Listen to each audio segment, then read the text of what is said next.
Today we're going to talk about OTA appeals after a high-risk FTB audit and how to avoid making damaging criminal tax admissions on the record. So, your FTB tax audit was unfair and the auditor got the law or the facts wrong. So, naturally, you decide to appeal. That seems to be the obvious next choice. But here's what many taxpayers don't realize. Every letter you write, every document you submit, every explanation you give, every statement you make becomes part of an official record, and in some cases, that very record may be reviewed by other California agencies.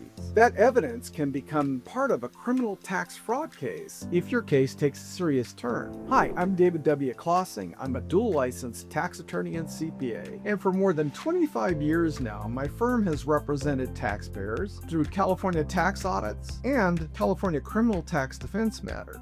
If you're considering an appeal after a franchise tax board audit, it's important to understand you're not simply asking for another review. You're helping to create the record that may define the rest of your case. Many taxpayers view an appeal as the opportunity to explain what happened, and sometimes that's appropriate. But an appeal is not an informal conversation. It's a formal administrative proceeding. Every document, every declaration, every exhibit, and every factual statement becomes part of a permanent record that may influence California's future decisions. That's why an FTB appeal requires much more than simply telling your side of the story. One inconsistent statement can create a credibility problem. Suppose you tell the auditor one version of events, and later you offer a different explanation, or perhaps your documents tell a very different story. Those inconsistencies can become far more important than the original tax issue itself. Government agencies look for consistency. When the facts, documents, and explanations all point in the same direction, credibility grows. When they don't, credibility becomes much harder to recover. Many taxpayers rush out to strengthen their appeal. They create records, locate missing invoices, rewrite summaries, prepare declarations, or gather documents that they wish they had produced during the audit. Some of that may be appropriate. Some of it may create new problems.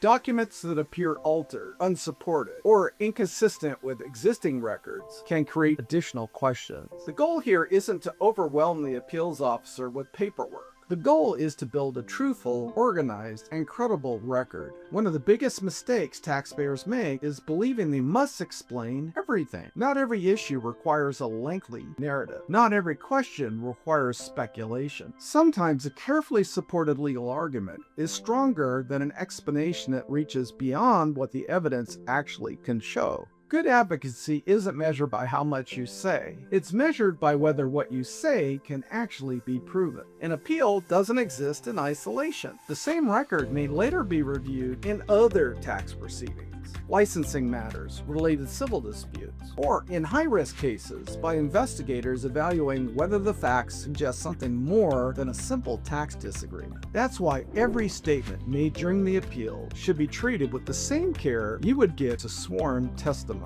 Many taxpayers believe an appeal is their chance to finally tell their whole side of the story. But in high-risk cases, that is not always the safest strategy. Every explanation creates a new statement. Every statement can later be compared against bank records, emails, tax returns, accounting files, or other documents obtained from third parties. The issue isn't whether you can explain something today. It's whether that explanation will still be accurate months or years later. Sometimes the strongest position isn't saying more. It's saying only what the evidence will support. Once an appeal reaches the Office of Tax Appeals, important decisions still remain.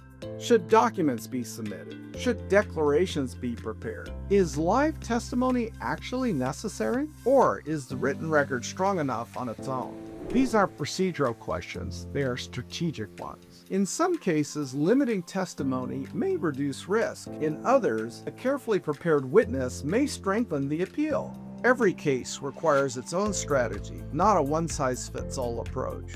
Most taxpayers focus on one question: can I win the appeal? That's important, but in high-risk cases, there's another question that may matter even more. Can I protect my credibility during the appeal? A favorable result means little in the process if it creates new criminal tax admissions, new inconsistencies, or new evidence that harms your position later. A well-prepared appeal does more than simply challenge the tax assessment. It protects the integrity of the record from the very beginning to the end. If you're appealing an FTB assessment, remember this. An appeal simply isn't about convincing the government that it made the wrong decision.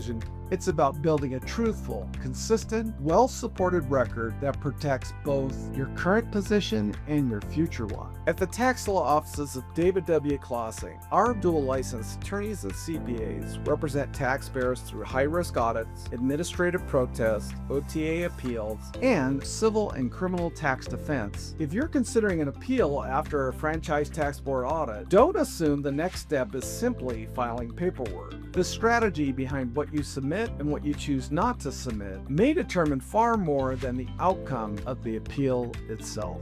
Call 1-800-681-1295 or visit Klasing-associates.com to schedule a confidential, reduced-rate initial consultation, because sometimes the most damaging evidence in a tax case is created during the appeal.